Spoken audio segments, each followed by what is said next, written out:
Hello my dear students, Gayatri Vidya Mandir उच्च माध्यमिक विद्यालय सांचौर जिला जालौर के हमारे YouTube चैनल पर आप सभी का एक बार फिर से स्वागत है। प्रिय विद्यार्थियों, मैं अनिल कुमार सोनी, कक्षा 6 विषय गणित अध्याय 7 भिन्न प्रश्नावली 7.3 का क्वेश्चन नंबर 6 और क्वेश्चन नंबर 7 आज आपको समझाऊंगा। देखिए बच्चों, इस प्रश्नावली के सवाल 6 की शुरुआत करने से पूर्व मैं आपको एक बार फिर से कहना चाहूंगा कि यदि आपने अभी तक हमारे इस YouTube चैनल को सब्सक्राइब नहीं किया तो सब्सक्राइब जरूर करें, जिससे आपको आगे आने वाले हमारे नए नए वीडियोस के नोटिफिकेशन समय समय पर प्राप्त हो और आप निर्बाध रूप से आपकी पढ़ाई सुचारू रूप से कर सकें। तो बच्चों, हम आज प्रश्नावली 7.3 के सवाल नंबर 6 की शुरुआत कर रहे हैं। जांच कीजिए कि निम्न भिन्न तुल्य है या नहीं। ये 5/9 30/54 ये दोनों भिन्न तुल्य है या नहीं। बच्चों, दो तरीके मैं आपको सिखाऊंगा, आप अच्छी तरह समझना। देखो बच्चों, कैसे हल करेंगे हम। ये हमारी भिन्न है 5/9 कोमा दूसरी भिन्न हमारे पास में कितनी 30/54। अब आप देखो यहां इस अंश 5 के सामने कितना गया, अंश 30, और यहां हर 9 के सामने आ गया हर 54। या तो आप इन दोनों हरों को समान कर लीजिए। यहां 9 हर है, यहां 54 है, तो यहां भी 54 ले आइए। कब आएगा, जब हम 9 को 6 से गुणा करेंगे तो 9 6 के 54 बन जाएंगे। या तो आप दोनों हरों को समान कर लीजिए या आप इन दोनों अंशों को समान कर लीजिए, तो आपको मालूम पड़ जाएगा कि हमारी भिन्न समान है या नहीं। चलो मैं हरों को समान कर रहा हूं। यहां पे देखो बच्चों, ध्यान देना, ये हमारी 5 कितनी है 9 और ये हमारी है 30/54। अब 54 में 9 का भाग कितनी बार जाता है, 6 बार। इसका अर्थ ये होगा कि ये 54 कैसे आया, इस 9 को 6 से गुणा करने पर। तो मान लो मैंने यहां 6 से गुणा कर दिया, जब यहां गुणा 6 से किया तो यहां भी गुणा 6 से करना पड़ेगा। अब देखो गुणा करेंगे 5 6 के 30 और 9 6 के कितना है 54, कोमा इधर क्या लिखा है 30/54। तो बताओ दोनों भिन्न बराबर हुई या नहीं, दोनों भिन्न बराबर हो गई। तो लिखेंगे इसलिए दोनों तुल्य भिन्न है, ये आंसर राइट। इस प्रकार हम या तो अंशों को समान कर लेंगे या दोनों हरों को समान कर लेंगे, तो हमको मालूम पड़ जाएगा कि दोनों भिन्न बराबर है या नहीं, दोनों भिन्न छोटी बड़ी है या दोनों भिन्न बराबर है। हमको इसकी जांच हो जाएगी बच्चों। अब देखो यहां भी हमारे पास कितनी 3/10 और ये कितनी है 12/50। तो यहां हर 10 है और यहां पे हर 50 है। तो बताओ 50 में 10 का भाग कितनी बार जाता है, 5 बार जाता है।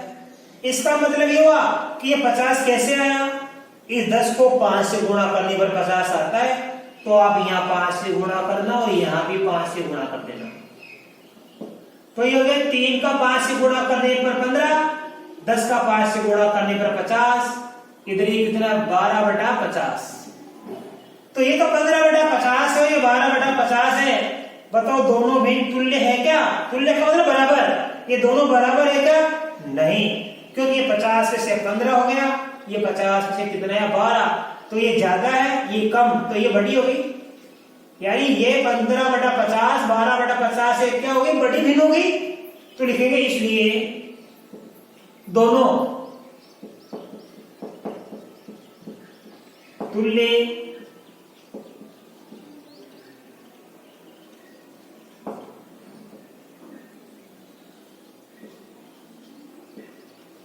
भिन्न नहीं है। इसी प्रकार ये कर लीजिए आप, देखो बच्चों, ये 7 बटा कितना 13 और ये कितनी है 5 बटा 11।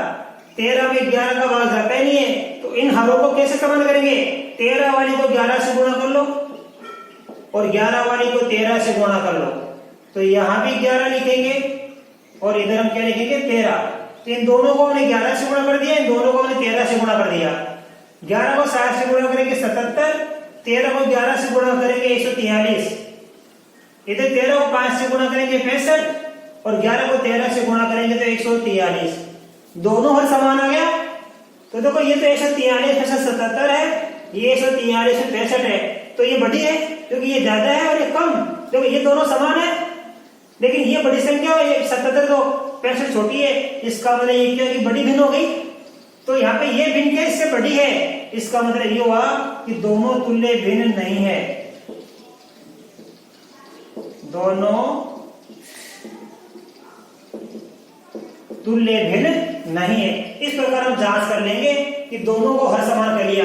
यहाँ दोनों का हर कितना कर लिया हमने 54, यहाँ पे हमने दोनों का हर कितना कर लिया 50 और यहाँ पे दोनों का हर कितना कर लिया 143। तो मालूम पड़ जाएगा कि दोनों भिन्न तुल्य है या नहीं है। ये हमने जांच कर ली। यदि दोनों की संख्या का उत्तर बराबर आ जाए तो तुल्य भिन्न है, और दोनों का उत्तर अलग अलग आ जाए तो दोनों तुल्य नहीं है। अब देखो बच्चों, क्वेश्चन नंबर 7, निम्न भिन्नों को सरलतम रूप में लिखिए, यानी काट काट के सरल करना है। देखो बच्चों ध्यान देना, ये है 48 बटा 7, दोनों में 2 का भाग जाता है, 2 का भाग देंगे 24 और 2 का भाग देंगे 30, फिर 2 का भाग देंगे दोनों में, ये 12, ये आ गया 15। अभी दोनों किसका भाग है? 3 का, 3 चौक 12, 3 पंजे 15, तो ये कट गई तो उत्तर कितना गया 4 बटा 5। तो देखो 48 बटा 60 की सरलतम भिन्न कितनी आ गई 4 बटा 5। सरलतम भिन्न बच्चों कैसे ज्ञात करते हैं? सरलतम भिन्न का मतलब है बच्चों कि दी गई भिन्नों को आप काट काट के सरल कर लो। आप चाहो तो ये कार्य आप हर कार्य कर सकते हो, और चाहो तो आप इनको काट काट के दिखा सकते हो आराम से। इन दोनों को हमने 2 से काटा तो 24 बटा 30 आ गया, आधी आधी होगी। फिर इन दोनों को हमने 2 से काटा तो आधी आधी हो जाएगी 12 बटा 15। अब देखो 12 में 2 का भाग जाता है, लेकिन 15 में 2 का भाग नहीं जाता, तो इन दोनों में किसका भाग देंगे 3 का, क्योंकि दोनों में 3 का भाग जाता है। इसमें 3 का भाग 4 बार, इसमें 3 का भाग 5 बार, 4 बटा 5 आ गया। अब ये दोनों किसी भी संख्या से नहीं कटती है, तो उत्तर आ गया 4 बटा 5। अब देखो बच्चों इसी प्रकार ये हमारे पास में 150 बटा 60, राइट। तो सबसे पहले देखो आप शून्य शून्य काट देना, तो क्या बच गई है 15 बटा 6 बच गई। यहां 150 की जगह 15 बच गया, यहां 60 की जगह 6 बच गया। तो 15 बटा 6 क्यों बच गया? क्योंकि 150 का और 60 का ये शून्य है, इन शून्य को हमने काट दिया। अब देखो आगे, ये दोनों संख्या देखो, इसमें 2 का भाग जाता है, लेकिन इसमें 2 का भाग जाता नहीं है। इसमें 3 का भाग जाता है, इसमें भी 3 का भाग जाता है, तो 3 से काटेंगे। इसको 3 से काट दिया 2 बार, इसको 3 से काट दिया 5 बार, तो ये आ गया 5 बटा 2। तो 150 बटा 60 की यहाँ सरलतम भिन्न कितनी आ गई 5 बटा 2, सरलतम बिल्कुल छोटे रूप में। इसी प्रकार बच्चों आप ये कर लीजिए 84 बटा कितनी है 98। आप दोनों को 2 से काटना, 2 का भाग देंगे ये आ जाएगा 42 और 2 का भाग देंगे ये आ जाएगा 49, आधी हो जाती।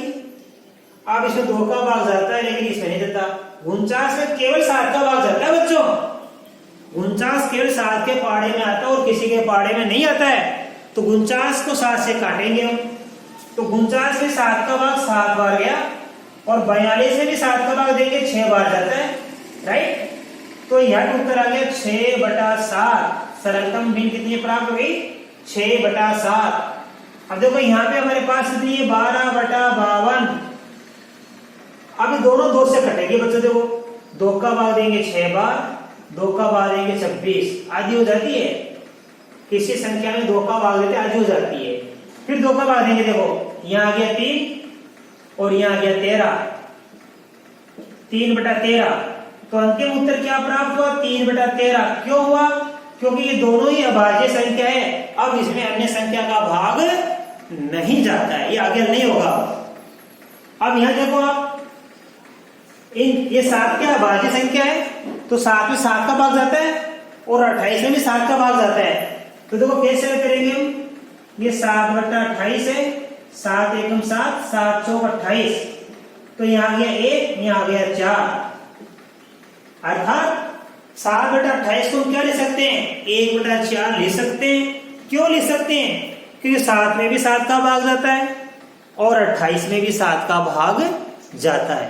7 में 7 का भाग 1 बार जाता है, जबकि 28 में 7 का भाग 4 बार जाता है। तो 7 को 28 को हम 7 से काट देंगे तो उत्तर आ जाएगा 1/4।